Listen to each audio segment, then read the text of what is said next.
Hey, what's up guys? So in today's video I picked up a Mercury 50 two-stroke outboard. It's a 3-cylinder, but it's not the 59 cubic inch engines, as a lot of people know. It's a little bit of the earlier models, but if you guys have been enjoying my videos, please drop the like button down below and subscribe if you guys have been enjoying these flips and tips and whatnot I post on here.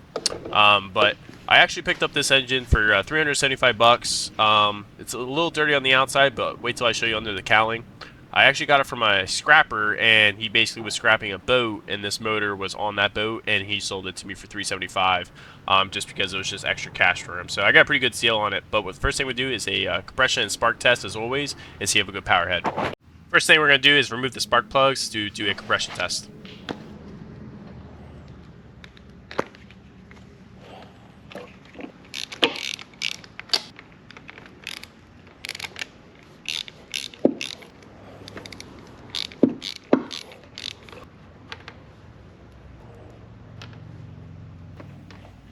Okay, so those spark plugs don't look too bad. Looks like they were burning pretty good.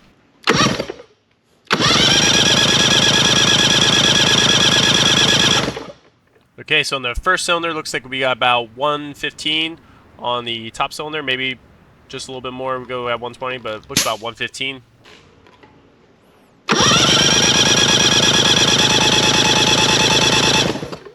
Okay, so on the middle cylinder, looks like we have 110.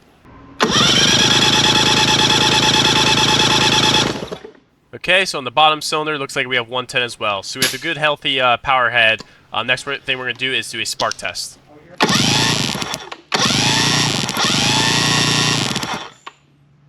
Okay, so I just put an inline tester because I keep arcing to the cowling. So I'm just going to show you guys it doesn't work.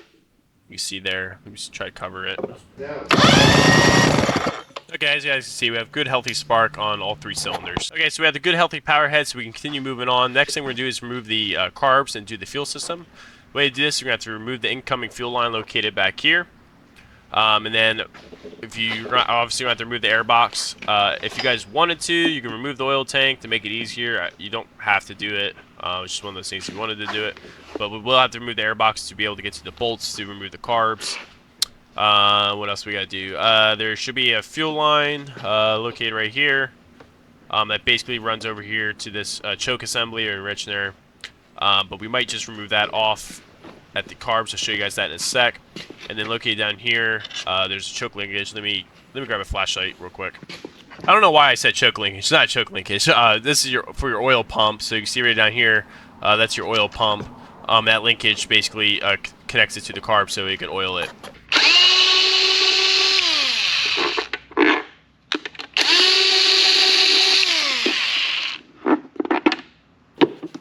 Okay, so we got the airbox off right here. Got a little oil in there, it looks like. And now we have access to the actual bolts for the carb that's holding up the carbs. Next thing we're going to do is remove the incoming fuel line located right here.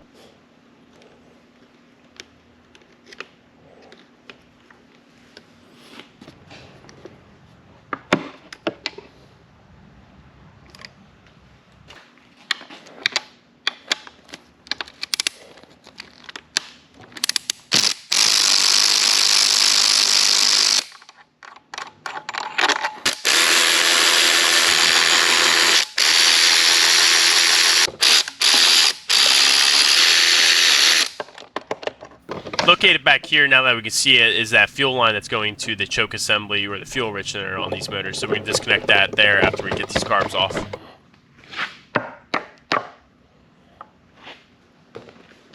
The them 5 horsepower Mercury. Everything should be disconnected now, and now we can get our 3 carburetors out, and we're going to open these up and rebuild them on the bench. When you're at this point, also check inside your reeds. I had someone comment to me before asking me why I do this, and if you see any rust or anything in the reeds, or you know, I've literally found tape inside behind a reed. I found bolts behind the carbs too, so nothing's impossible. So always check your reeds before you put the carbs back on. Then. Okay, so I got the carbs on the bench. I'm gonna open them up and rebuild them. I'm just gonna rebuild one of them and talk to you through it. They're very simple carbs, and then I'm just gonna do the rest of the 3 by myself really quick. Because they're the exact same thing.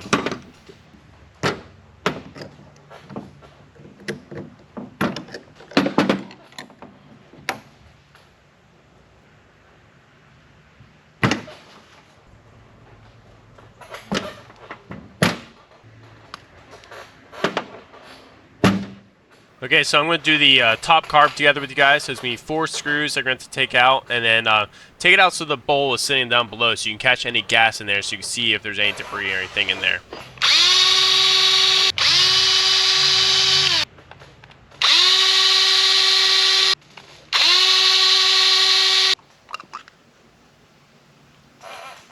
Okay, so we got the bowl off. Looks pretty clean. The big thing on carbs is always going to be the flow height. So this line should pretty much be flush with that base of the carb. It can't be sticking up. It can't be pressed down.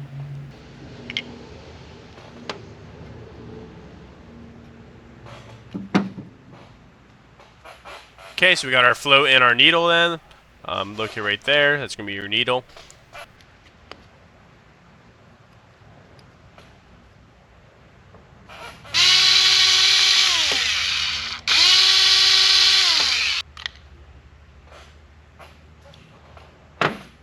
Next, we're going to spin in the idle mixture screw and count how many turns it is until we get to a seated position. We're going to leave the other jet. We don't have to move that one. But basically, just take your screwdriver. You're going to count how many revolutions until you feel it lightly seat. So we're right there, half a turn. There's a full turn. Oh, so you only had about 3/4 of turn out. So these should be set at about 1.5. But this lets you know what the carbs were set at before. But just so you guys know, these carbs should be set at about 1.5 turns from seated position. And here's your idle mixture screw. Make sure you don't lose that. We're going to go ahead and remove the drain screw in the actual carb bowl. Located in that hole is going to be your actual jet for the carb, and we're going to see if this is clogged. So you just go through the drain screw. When you get the jet out, it should be clear. You should be able to see right through it. If you don't see anything through it, it's clogged and your motor's not going to run. So we've got the top carb all disassembled now. I'm going to do the rest of the carbs, and then we're going to put these in ultrasonic cleaner. But I'm just going to run these. They're exactly the same, so you guys don't need to see me do it 3 times. But we're going to throw them in ultrasonic cleaner then, and then we'll rebuild them with brand new kits.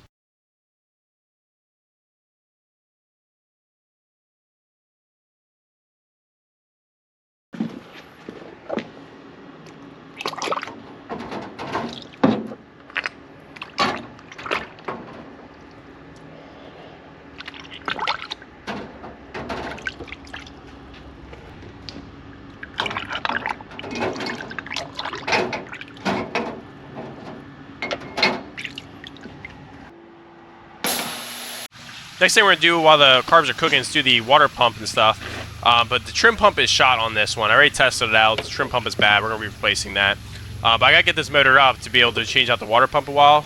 So right here is the release valve. It's basically just going to release all the pressure. So we're going to be able to release that and then be able to tilt up the motor then. And then what we're going to do is use the service bracket right here. We'll just swivel this up and the engine will mount there. We're ready to do the water pump on it, so we're going to drop the lower unit. But like I said, we're going to be replacing this trim pump because this trim pump is locked up. I already tested it out. I directly went right to the battery with these wires and it wouldn't do nothing. So this motor is shot, so we're going to replace that. We're also missing a bolt right here, but it's going to be 4 bolts in total on each side. And then under this anode, there's going to be a hidden nut that we're going to remove. Other than that, it's going to drop right down. One last thing, also make sure your engine's locked in forward so it's easy to line the splines back up in the power head when you go to reinstall.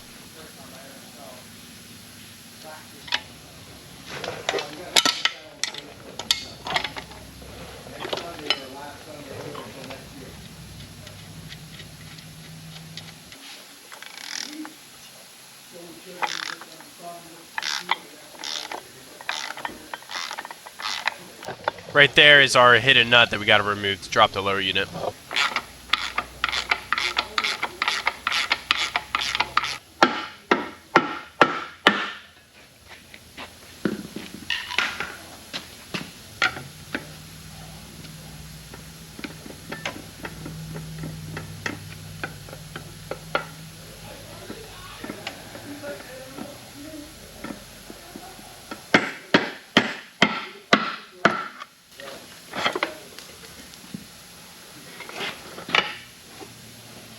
Okay, so we got our lower unit off, so we can get access to this water pump located right here, this housing. Don't want to lose this shifter right here.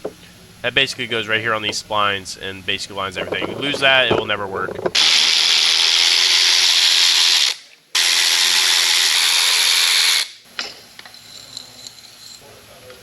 Okay, so the first thing I notice is when you look at your housing, see how there's like this deep groove right here? I can get my nail. It's actually a really deep scratch. We want to replace this housing. It sucks in air. There's supposed to be a washer on top of here. Looks like someone didn't put it on there. But we got to replace that. So here's the impeller. It has a pretty good set on it. Looks like it's been there for a while. And then here's our Woodruff key. And then we got our faceplate housing. It looks like it's pretty dirty. We're probably going to replace this whole lower unit with a whole new freshwater kit. Okay, so we got a new freshwater kit right here. Comes with new housing. I got this from WSM. WSM does really good stuff. Almost close to identical to OEM, honestly. I haven't had any problems with WSM's parts. But we got our housing, a water pump, and all the gaskets and everything that we need. So we're going to build this lower unit with the new water pump kit and get it all back together.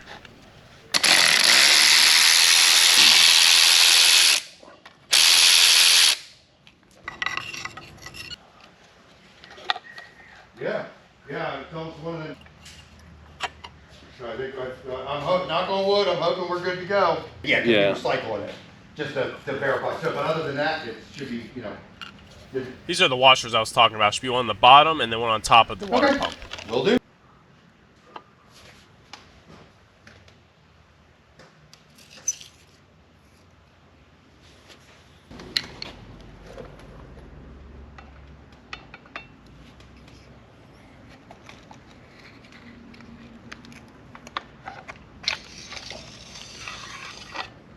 Okay, so I pre-spun it into the housing with the washer behind the housing, so it's stuck up in there. The reason I do that is just because there's another gasket that's going to go on there, and it can be kind of difficult to get the bolts to line up then when you go put the housing in. So I just think it's easier if you slide it into the housing like this.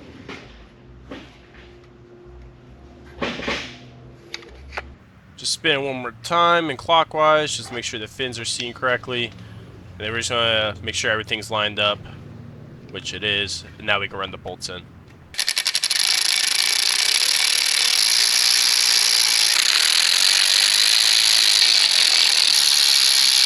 Don't forget our water tube guide then. Put it right on there just like so. Just gonna put a little bit of grease on the splines, just so it doesn't seize up there and get stuck like it was when I was taking it off.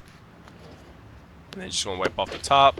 And then I also put some right here on the splines of the shifter, again, to make it line up and so it can come out easier for the next guy when he goes to do this. Okay, so we can put this back up in the motor. Before I put the lower unit back on me, I'm going to change out this trim pump while I have the space. You can see the wiring is all chewed up by mice. I did test out the trim pump itself by basically taking direct power to the two wires. So I just put one of the sides to the ground of a battery, the other side to a hot, and you're just going right to the motor, and the motor didn't do nothing. So motor shot. So it's just basically 4 bolts that hold it in. Now normally you would pull this pin out, but I can tell you these are really a pain in the butt to get out. I mean, I see people break them too. And then you're supposed to push out that pin, and then this whole assembly tilts forward, and you're able to get to it. I am still locked in onto the service bracket too, so the motor doesn't land on me. But I'm going to do this a little differently because it's off a boat. It's not on a boat. Because normally when you pull these out, I mean, you destroy them every time. So basically what I'm doing is since I have the tools, I can get it back here. If you were on a boat, it'd be a little harder because you wouldn't be able to see what you're doing and reaching it. Basically, I'm just going to spin it out just like this.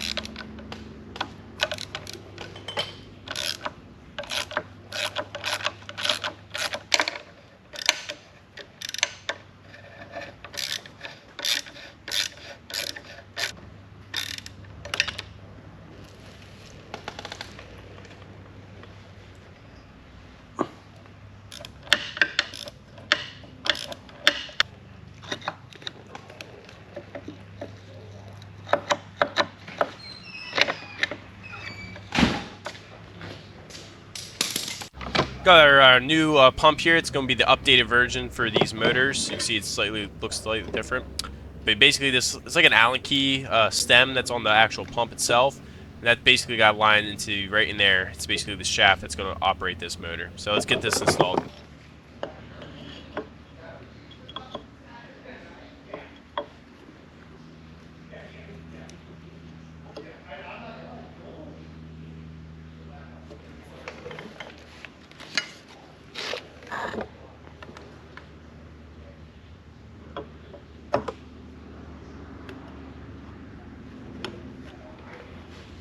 you can basically just look through this little hole right here where you fill up the pump. Then you can see the Allen key line up, and then we just got to put these new 4 bolts in.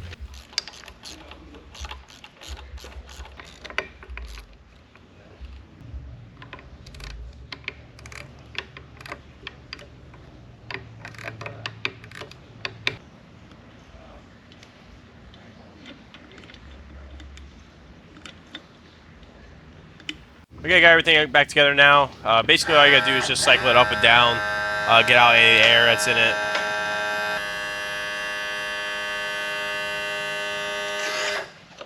Okay, so I cycled it up, down. I think we got it all out. We'll check the fluid level then later. But we're gonna trim it back up then, and we're gonna get that lower unit back on.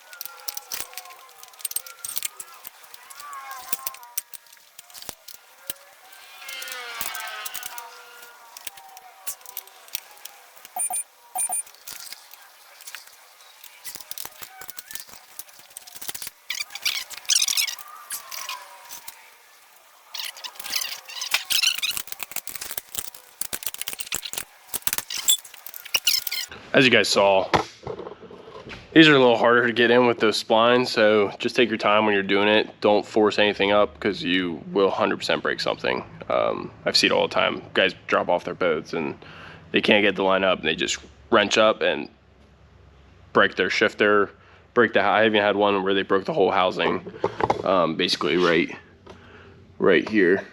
They ran it up so hard that it broke this whole housing right here. So when you're doing it, just take your time. Right now, I am locked in forward. To come up here, shift the engine to neutral. We gotta go neutral. We'll put you guys down 1 sec. Spinning the prop at the same time. Should be able to lock into reverse. Nice and good. And then back into neutral. And then back into forward.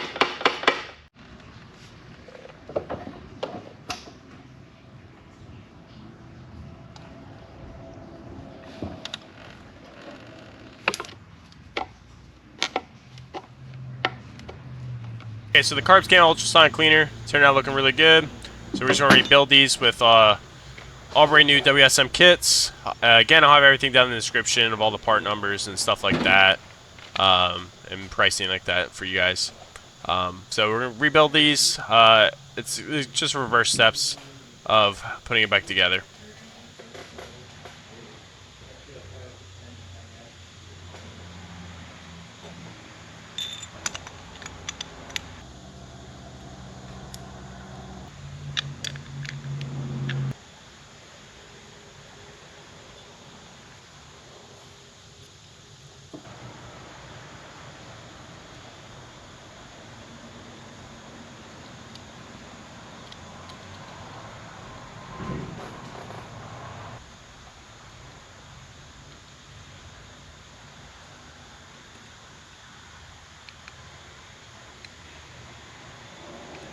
Like I was saying before, flow height is a very big important thing on carbs. So this line I usually have flush with the base of the carb. If it's not sitting correctly, then it will overflood with gas or it just won't get gas in it at all.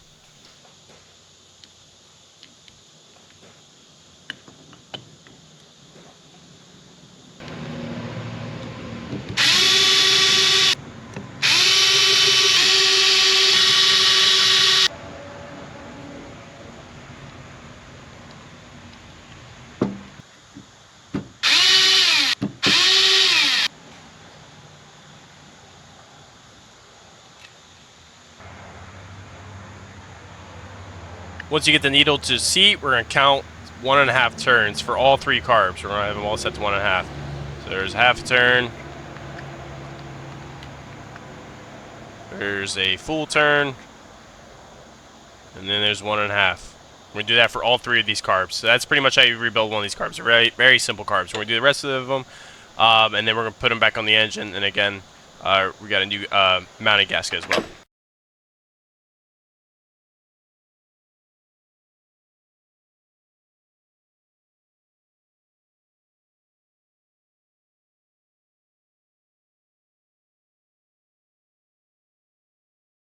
So right before I was about to put the carbs on, I just noticed this. I don't know, do you guys see what I see?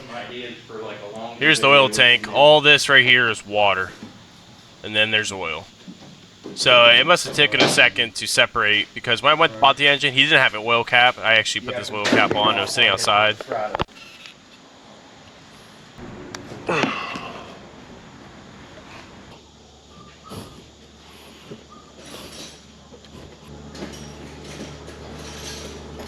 Okay, we're ready to put on the new carbs. So I just stuck the new gaskets onto the engine side to make it easier to make sure everything lined up. So we're going to get the carbs on now.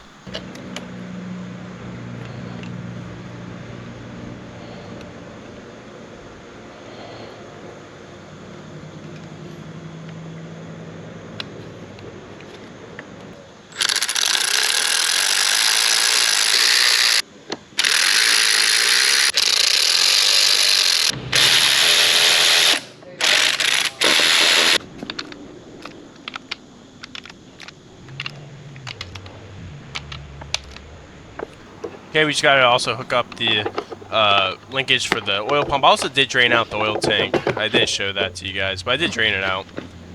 We just got to get this linkage back on. But also, since I did disconnect the oil tank from the oil pump, I do have to bleed out the oil pump, which I'll show you guys how to do. Okay, so we're going to show you how to bleed out this oil tank. Which we're going to have to fill up the oil tank first then, but it's going to be this screw right here. We're just going to crack it open until we see a little bit of oil come out. So we're just going to crack this screw open, and basically all you want to see is just a little bit of oil come out. Basically, you just want to see the air bubbles come out. Once you see the air bubbles come out, you're good. You can retighten it. Last thing we're going to do is we're going to throw 3 new spark plugs in it. These are going to be BP8HN-10s, NGKs. We're just going to throw these in, and then we'll run the motor.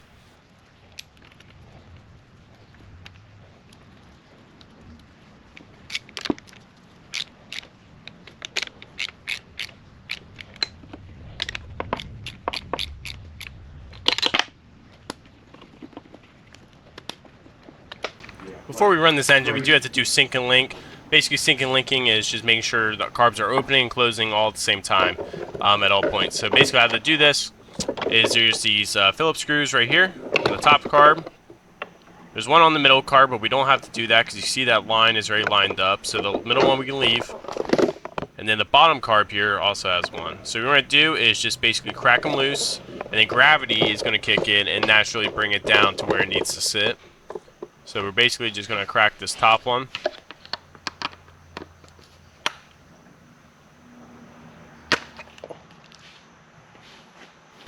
And then all you're going to do is retighten it, but you're going to keep your finger on the top linkage and basically kind of just hold it down. So you're going to do the top one. And then as well, you're going to do it for the bottom one. So just hold down, and you can tighten it up. And like I said, basically all that does is now all these butterflies are all closed at the exact same time. And then when you open this throttle, all the butterflies are all going to open simultaneously at the exact same time. And that way your engine's not going to run poorly, or it'll run weird if your sync and link's off. You have one carb that's open, one carb that's slightly closed. So that's how you do sync and link.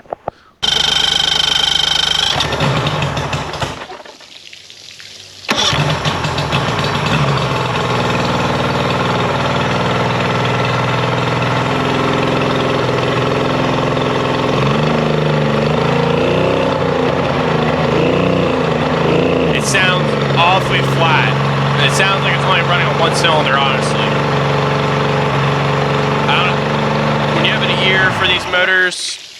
ear for these motors, you can usually tell when something's off. But that sounds real flat to me, like almost like we lost spark. So we did end up losing spark, and I did some tests. It's the CDI that's bad. I had to pull a service manual out, so I did it off camera, but basically all you have to do, I'll show you the manual to them, but basically this blue wire here, when it's connected here, you want to have a certain amount of voltage. When it's disconnected and when it's connected, have a certain amount of voltage, and we weren't at the limit. So here's the part number and the new one that we're going to put on. So here's the test I was doing out of the service manual. So basically that's that blue lead connected to the ground, connected to DVA. If the DVA is between 190 to 260 volts, the switch box is defective, which I think it was like 230 volts. So yeah, so I got a new switch box. I did test it. I do have spark again, so we're gonna fire up the engine one more time and see how it sounds now.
I did remove the telltale hose right here because I was getting barely any water for some reason, so it was clogged up with a lot of mud dauber's nests. So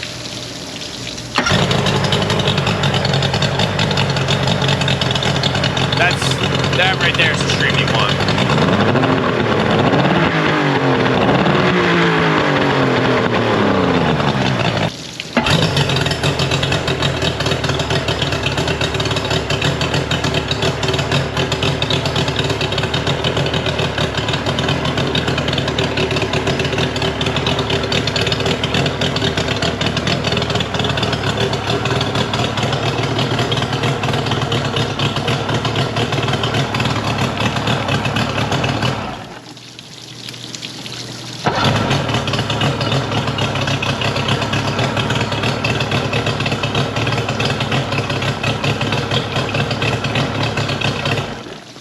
So the motor runs great. I'm sure you guys can tell I did clean it up already. It looks really nice. That's going to be the end of this video, guys. The motor turned out looking great. I mean, it almost looks brand new. I mean, there's a couple little marks on it and stuff. But other than that, I mean, the motor turned out really nice. But if you guys have been enjoying the videos, please smash that like button down below and subscribe.